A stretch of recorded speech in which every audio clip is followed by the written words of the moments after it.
गांव के बीचों बीच एक किंवदंती थी। जंगल के उस पार खड़ी राजगृह हवेली।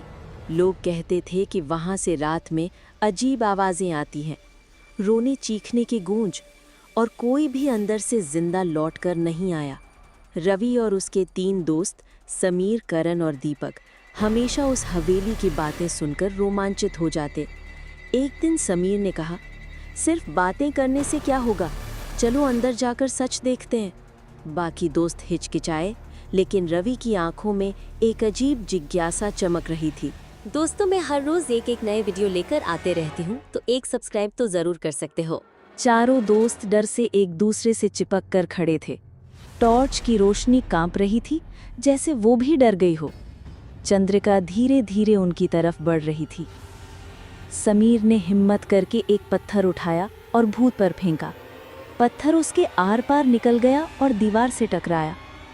चंद्रिका ने जोर से चीख मारी, अब तुम्हारा अंत तय है। अचानक हवेली की जमीन फट गई और समीर नीचे खींच लिया गया। उसकी चीख पूरे हॉल में गूंजती रही, बचाओ बचाओ। लेकिन कुछ ही सेकंड में सब खामोश हो गया। अब सिर्फ 3 दोस्त बचे थे, रवि, करण और दीपक। दीपक रोने लगा। उसने कहा, हमें यहाँ से भागना होगा। रवि ने कहा, अगर दरवाज़ा बंद है तो ज़रूर कोई दूसरा रास्ता होगा। हवेलियों में तहखाने होते हैं, शायद वहीं से निकलने का रास्ता मिले। तीनों टॉर्च लेकर सीढ़ियाँ उतरने लगे। नीचे जाते ही सड़ांध और खून की गंध और तेज़ हो गई। दीवारों पर पुराने खून के निशान थे। तहखाने में एक पुरानी लकड़ी की मेज़ रखी थी, जिस पर खून से लथपथ एक डायरी पड़ी थी। रवि ने कांपते हाथों से डायरी खोली। पहला पन्ना ही खून से भीगा हुआ था। उसमें लिखा था, मैं चंद्रिका हूँ। मेरा पति मुझे इस हवेली की दौलत के लिए जिंदा दीवारों में चुनवा गया। मैं हर रात चीखती रही, पर किसी ने नहीं सुना। अब जो भी इंसान इस हवेली में आता है, उसकी आत्मा मेरी कैद में सदा के लिए फंस जाती है। अचानक दीपक चीख पड़ा। उसकी पीठ पर खून से लिखा धुआं दिखाई दिया, अगला नंबर तुम्हारा है। रवि और करण के होश उड़ गए। दीपक भागने लगा। वो चिल्लाया, नहीं, मैं यहाँ नहीं मरूंगा। लेकिन जैसे ही वो तहखाने के दूसरे कोने में पहुंचा, वहां की दीवारें अपने आप बंद हो गईं और अंदर से चीखों की गूंज आई। रवि और करण ने टॉर्च डाली तो देखा कि दीवार के अंदर से खून रिस रहा था। दीपक गायब हो चुका था।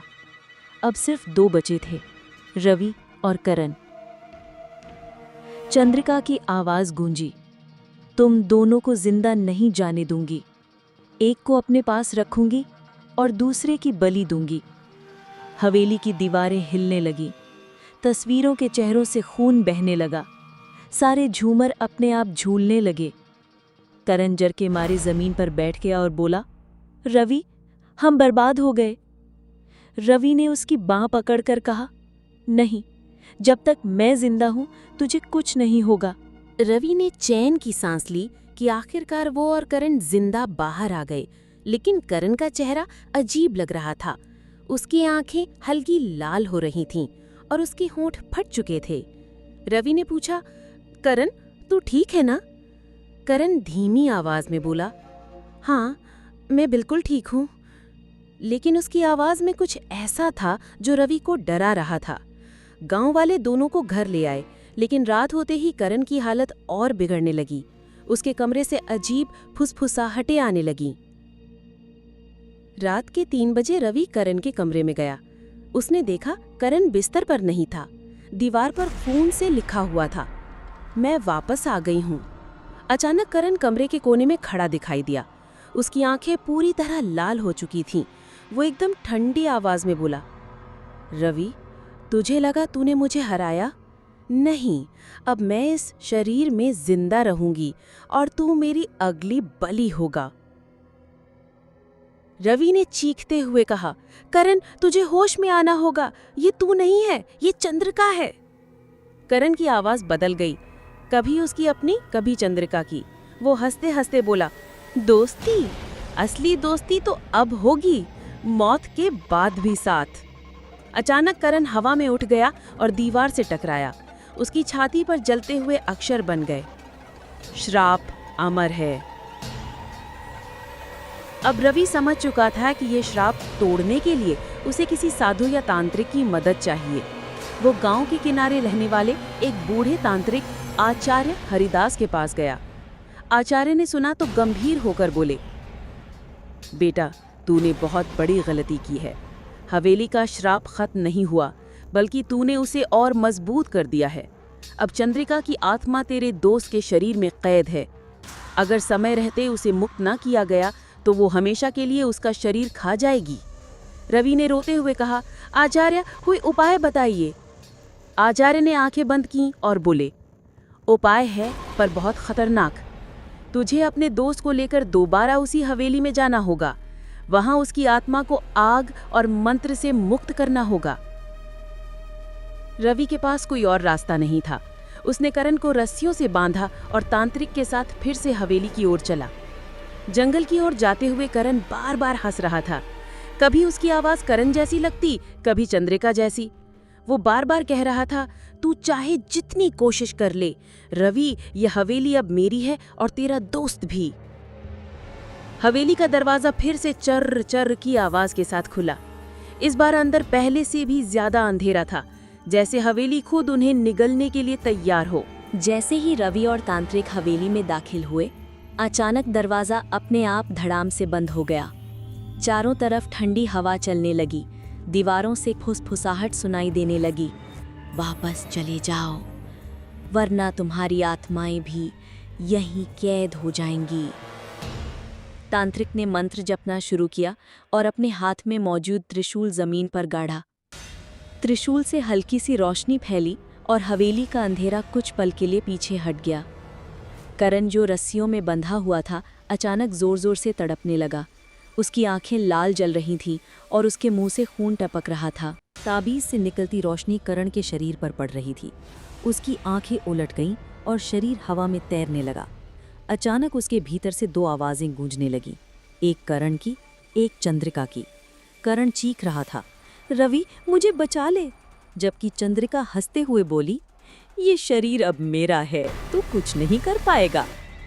रवि की आंखों से आंसू बह रहे थे। उसने ताबीज को जमीन पर दे मारा। ताबीज से आग की लपटें उठीं और करण का शरीर और तेज कांपने लगा। धीरे धीरे उसके पीछे धुएं का एक और रूप बनने लगा, चंद्रिका की आत्मा। चंद्रिका की आत्मा अब करण से अलग हो रही थी, लेकिन जैसे ही वो अलग हुई, हवेली की दीवारें फटने लगीं। तांत्रिक ने आंखें मूंदकर मंत्रोच्चार किया और बोला, सावधान, ये हवेली सिर्फ उसका कैदखाना नहीं, उसका शरीर भी है। अगर हवेली नष्ट हो गई तो ये आत्मा हर तरफ फैल जाएगी। रवि चौंक गया, मतलब अगर हम इसे रोक न पाए तो पूरा गांव बर्बाद हो जाएगा। तांत्रिक ने गंभीर स्वर में कहा, हाँ, और सिर्फ तू ही इसे रोक सकता है। चंद्रिका की आत्मा गरज उठी, रवि, अगर तूने मेरा अंत करने की कोशिश की तो तेरे दोस्त करण की जान चली जाएगी।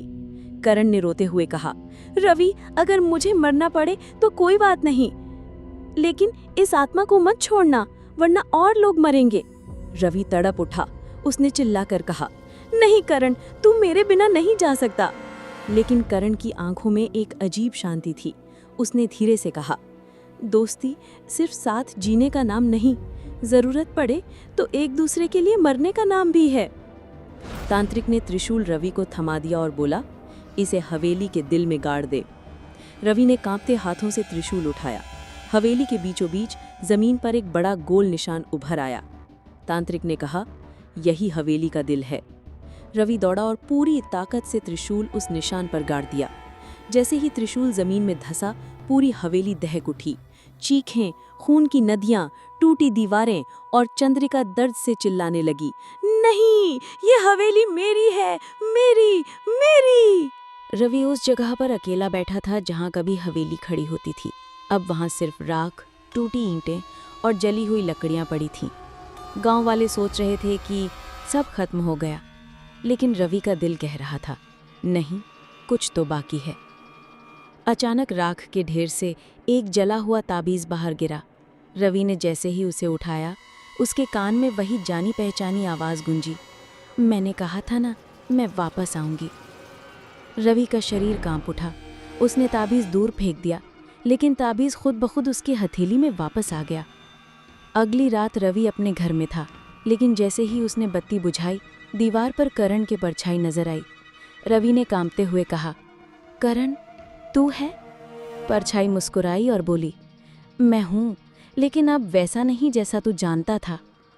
रवि ने देखा कि परछाई की आंखें लाल थीं और धीरे धीरे वो कमरे से बाहर निकलकर अंधेरे में घुल गई। कुछ ही दिनों में गांव में अजीब मौतें होने लगीं। कभी कोई बच्चा बिना वजह गायब हो जाता, कभी किसी औरत की लाश कुएं में मिलती। लोग कहते, ये हवेली का श्राप अब गांव में फैल चुका है। हर कोई रवि को शक की नज़र से देखने लगा। गांव वाले कहते, ये सब इसकी वजह से हुआ है। हवेली से ये जिंदा लौटा, इसका मतलब ये श्राप इसके पीछे है। एक रात रवि अपने कमरे में सो रहा था। अचानक उसने दरवाजे पर दस्तक सुनी। ठक ठक ठक। रवि ने दरवाज़ा खोला तो सामने करण खड़ा था। वो बिल्कुल जिंदा लग रहा था। रवि की आंखों में आंसू आ गए। करण, तू वापस आ गया? लेकिन करण की मुस्कान अजीब थी। उसने धीरे से कहा, हाँ रवि, मैं वापस आ गया हूँ, लेकिन अब मैं तेरा दोस्त नहीं, मैं तेरा सबसे बड़ा डर हूँ। करण ने रवि का गला पकड़ लिया। उसकी पकड़ इतनी मजबूत थी कि रवि सांस नहीं ले पा रहा था। रवि हाँफते हुए बोला, करण, हमारी दोस्ती का वास्ता, मुझे मत मार। करण की आंखों में आंसू आ गए, जैसे उसके भीतर कहीं असली करण अभी भी जिंदा था। उसने धीरे से कहा, मैं तुझे नहीं मारना चाहता, लेकिन चंद्रिका मुझे ऐसा करने पर मजबूर कर रही है। फिर अचानक उसकी आवाज़ बदल गई। चंद्रिका की हंसी गूंज उठी। रवि, अब तेरी बारी है। करण का चेहरा बदल बदल कर कभी उसका असली रूप ले रहा था, तो कभी चंद्रिका का डरावना चेहरा झलक रहा था। रवि कांपते हुए बोला, करण, तू मुझे सुन सकता है ना? तू मेरा भाई है, इस औरत का गुलाम मत बन। करण की आंखों में एक पल के लिए नरमी आई, लेकिन तुरंत चंद्रिका की चीख गूंजी, चुप रह, ये शरीर अब मेरा है। करण की आत्मा धीरे धीरे राख में बदल रही है। रवि का दिल बैठ गया। वो समझ गया कि समय बहुत कम है। गांव वाले अब पूरी तरह से डर चुके थे। हर रात किसी न किसी घर से चीख सुनाई देती। लोग सुबह उठते तो देखते किसी की छाती पर जलते हुए अक्षर लिखे हैं, चंद्रिका। गांव के बुजुर्गों ने कहा, ये आत्मा अब हवेली की नहीं रही, ये खुलकर गांव में घूम रही है। अगर इसे जल्द ना रोका गया, पूरा गांव नष्ट हो जाएगा। रवि को याद आया कि तांत्रिक हरिदास ने हवेली के तहखाने में गुप्त किताब देखी थी, जिसे छूने की भी हिम्मत किसी ने नहीं की। वो राख के ढेर में वापस गया और घंटों खोदने के बाद उसे वो किताब मिल गई। किताब चमड़े की बनी थी और उस पर खून से लिखा था, अमर आत्मा का ग्रंथ। रवि ने किताब खोली तो पहला ही वाक्य लिखा था, जो आत्मा हवेली में मरी है, उसकी जड़ें गांव की मिट्टी में हमेशा जिंदा रहेंगी। रवि के पैरों तले जमीन खिसक गई। मतलब हवेली तो जली, लेकिन चंद्रिका की जड़ें अभी भी जिंदा थी। अगली रात करण फिर रवि के सामने आया। इस बार उसकी आंखों में खून उतर आया था। वो गरजते हुए बोला, अगर तू मुझे रोकना चाहता है तो एक बलि देनी होगी, किसी अपने की, जिससे तेरे दिल में प्यार हो। रवि सन्न रह गया। उसने कांपते हुए कहा, नहीं, मैं अपने किसी अपने को नहीं मार सकता। चंद्रिका की हंसी गूंजी, तो फिर पूरा गांव मरेगा और तू खून से लथपथ होगा। गांव वालों ने रवि को पकड़कर पंचायत के सामने खड़ा कर दिया। सब चिल्ला रहे थे, यही अशुभ है, यही श्राप को लेकर आया है, इसे गांव से निकालो या मार दो। रवि चीख चीख कर कहता रहा, मैं निर्दोष हूं, मैं ही इसे खत्म कर सकता हूं, मुझे मौका दो। पंचायत ने आखिरी बार उसे चेतावनी दी, अगर अगली पूर्णिमा तक तूने चंद्रिका को नहीं रोका तो तुझे ही बलि चढ़ा दिया जाएगा। रवि ने मन ही मन कसम खाई, पूर्णिमा की रात या तो मैं मरूंगा या ये आत्मा। थैंक यू दोस्तों वीडियो देखने के लिए। अगर आपको भाग 2 चाहिए तो मेरे इस चैनल को सब्सक्राइब ज़रूर करें, हम जल्द लेकर आएंगे।